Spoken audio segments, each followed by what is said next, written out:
this race was a absolute spectacle, bonanza, feast of racecraft delight. We started at the back, we worked our way forwards, it was so emotional, miniature waterfalls were pouring out of the doors from the tears that had left my face. And what with me now being in the top 200 drivers on the RaceRoom ranking scoreboards, I've had many people ask me, Gamer Muscle, how do you do it? Well, drink a cup of tea, shave your head, not at the same time, otherwise you'll have hair in your tea. Pay attention to this, and you will find out. Oh no, it's the part of the video where the YouTuber promotes something. Oh, I hate this part. Well, I've got links in the description for wheels and stuff. You can click them if you want to support us. If not, go about your business. Cheers. Now, the start of the race is very important, and it's also a great opportunity to take people out without the marshals or anyone noticing or protesting you, because there's always going to be a crash anyway, so you can get your murders and run away. But we got a good launch in there. You can't jump the start in RaceRoom. Put a brick on the accelerator, close your eyes and hope for the best. But look at that, I've gone straight up to the inside. Now, I always recommend, if you can, try and be on the inside of T1. That way there's not going to be any cars on the inside of you to hit into you, and if people do hit into each other, they'll slide off the track, as is what you saw happen to that Porsche back there. Gone, one down, enjoy your holiday. I'm surprised how clean that was for the start of the Nordschleifer. It's normally a lot more messy due to the camber on that first corner. Now, I go for the super aggressive, probably slightly illegal overtake and accidentally knock that guy off the track a bit, but we're starting at the back and we've got to get to the front, so excuse my crazy taxi-like driving. I will apologise, though, that was pretty terrible. But we're moving forwards. Quarter muscle, you can all type guilty in the chat preemptively on the first lap. What I found is you can generally, in most simulators, gain a lot of places at the start of races due to people being overly timid, but it's a fine margin between you pushing too hard, causing a wreck, or taking advantage of people being overly cautious. There's a balance there that's very difficult to get right. Most people, including myself, get it wrong. But RaceRoom has absolutely superb netcode, so you can be a lot more risky than you would be in any other racing simulator. You can do a little bit of door leaning before people start falling out of their windows and arms getting ripped off and all that wreckfest goodness. But look at that, the first lap, we are already up to 10th, 19th to 10th, and we've got the NGK chicane. Unfortunately, this is the fast version, which I think is the more fun version of the NGK chicane. The slow one just it ruins the flow of the track, but the slow one does give more overtaking opportunities. But I definitely prefer the fast one, because you've got to, you know, it's like flying a Spitfire through a canyon, but it's not a World War II plane, and not even in the air, it's a car. So now we're going back down into the first corner again, and we see we've got that McLaren, orange McLaren there. He's gone in very tight, and because he's compressed his suspension there, I think that got him a little bit slow off the accelerator, and also the line he got. There's so much camber and stuff on that corner. If you don't take the correct line through that and launch it with the car straight, you can't then get the speed off, and that sort of bunched up the cars in front of us. And you can also see that Wyatt Ferrari in the blue car there, we're just going to call it the blue car, he's actually slower than both me and Kei Kazuma, and with a name like Kei Kazuma, that is, you know, that he's zooming along. So the fastest name you could be called. That is a pure race driver name. I went for a little bit of a sniff up the inside there. There was no way that I'd be able to commit it. I'm not Lewis Hamilton, so I didn't murder him. But I have paid attention, and the next race we do, I will learn from the greats and just drive into the side of him and then blame it on the car on the other side. Right, up through Schumacher S's, and now is a good point to talk about this being, obviously it's just lap 2 still, it's a 15-minute sprint race. At this point in the race, you are trying to push still, but you can't take advantage of things as much as you can in the first lap. Things are starting to slow down a bit, but what you will find are lots of accidents still occurring as people try and make moves, and then you really have to be prepared for those accidents to take place and for you to be able to capitalise on them, as you should always be doing. But you kind of factor in your aggressive driving and what you're doing for your part of the track, but be really aware that there's probably going to be other accidents. We've just you have that car going off there, and we've had CF wrecked. I think he just got punted off on the inside. That's 2 freebies, and look at that, late braking. Kazuma, you've been zoomed past. Interesting point to make about that overtake. He left the door open, and I knew that I could brake and still make the corner without any understeer. So if that opportunity happens, doors open, power on in. You know, sneak into the castle, steal the princess, happy days. So now we are ploughing on through, and we close the gap straight away on Wyford. I'm trying to drag him to the right a bit. Didn't quite work, but then I've stuck my car on the inside of the arena corners. He seems to be a bit slow on the accelerator. He's left the door open there. We've managed to get right in. You can tuck the car on that left-hander really far in and cut a lot of the track there perfectly legally, and that's the case in a lot of the simulators. Sometimes the curbing unsettles the car and the traction control kicks in, but with this, that was perfectly fine and executed like a medieval beheading with a sharpened axe. But I'd like to congratulate myself for that overtake, pat myself on the back. I'd like to see more overtakes like that from you guys watching this. Thank you. G. Lipsky in front of us, though. We are closing on him, and I am still aware at this point, you know, there's the potential for more accidents, but you can see the spacing of the cars now. People have actually got more into pace. There's less jostling for position. It's no longer like a Grand National race and more like a train-like convoy of a modern Formula 1 race.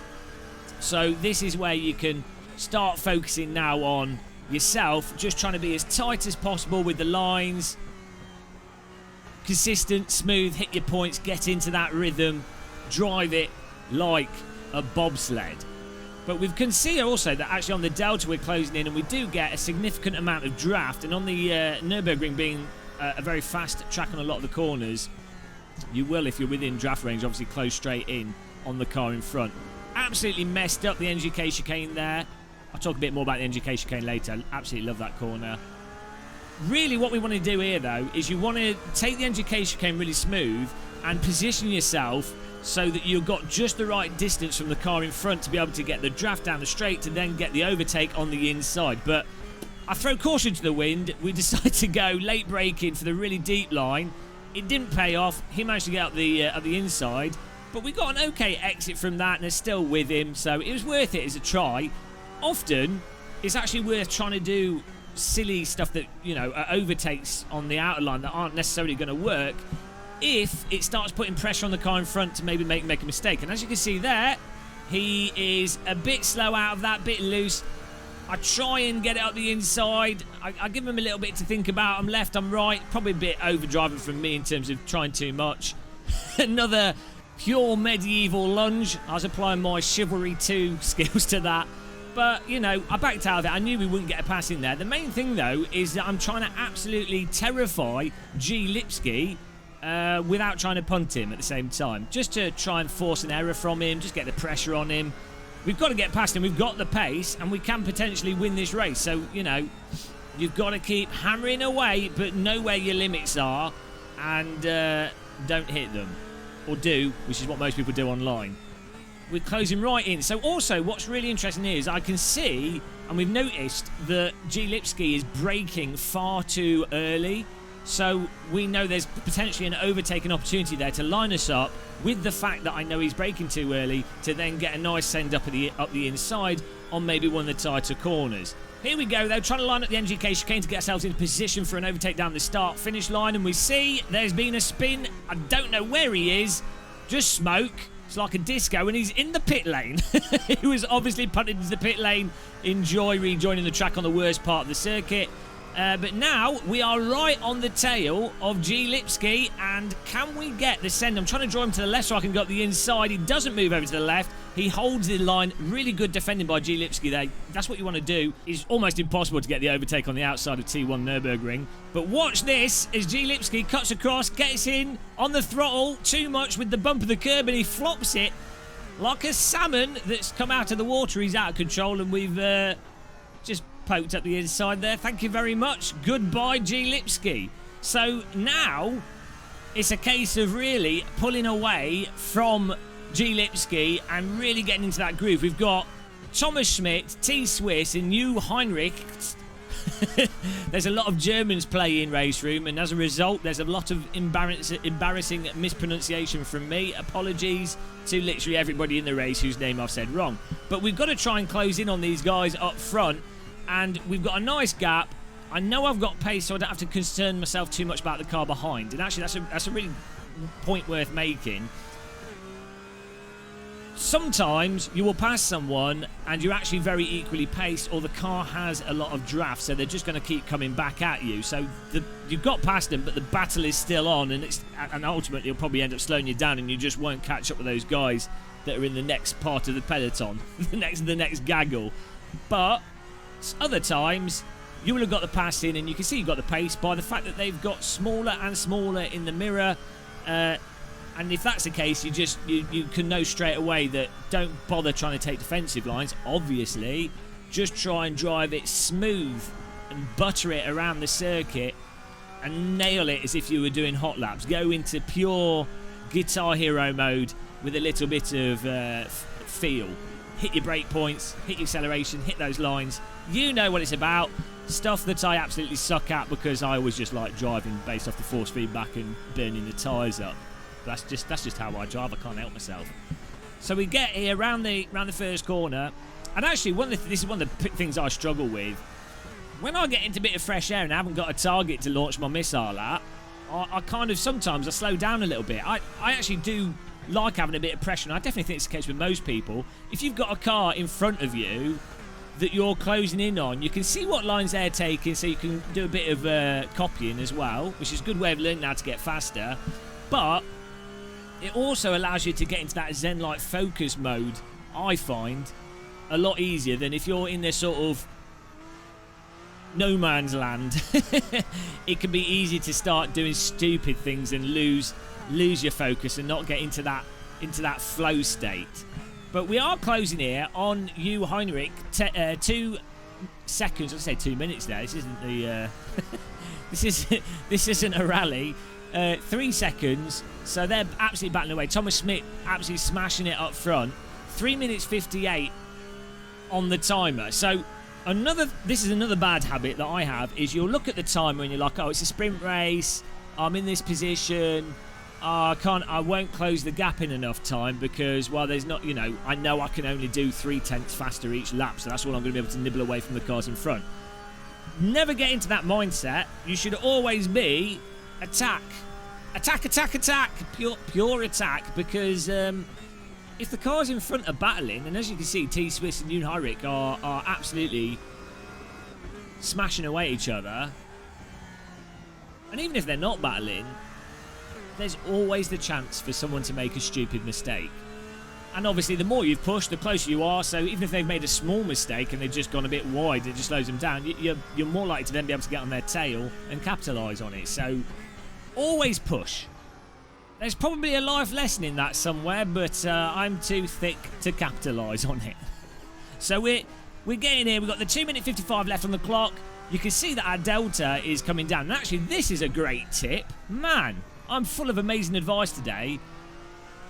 Always have the delta on the screen in a really obvious place. Be it, in this case, in the Porsche, it's on the dash. But if you're using Otter HUD or whatever sim, always have the delta on the screen, and always, always try and encourage yourself to keep the delta green, and make those deltas respectful, and have that as a target. And for someone like me whose mind can wander a little bit, Dora the Explorer brain going on, having the delta bar as a sort of focus of I'm nailing my previous lap time or slightly improving.